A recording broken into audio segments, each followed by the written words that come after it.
Russia. Very important that we do that, and we did that. I want to ask you about Beijing. I was there with you earlier this week, and I listened to you pick every single one of your words very carefully.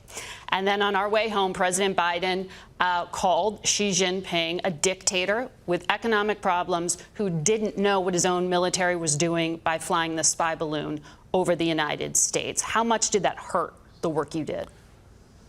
Margaret, one of the things that I think you heard me say during the trip and after the trip is the main purpose was to bring some greater stability to the relationship. But one of the things that I said to Chinese counterparts during this trip was that we are going to continue to do things and say things that you don't like, just as you're no doubt going to continue to do and say things that we don't like. And if you look at what comes out of the Are you saying that Chinese was a Foreign Ministry strategic on a remark? daily basis, you'll hear that.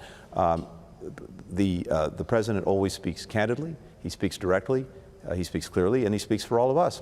You also said that Chinese officials assured you they won't provide lethal assistance to Russia, but that Chinese companies are. According to U.S. Treasury, Chinese companies have also done business with the Wagner Group.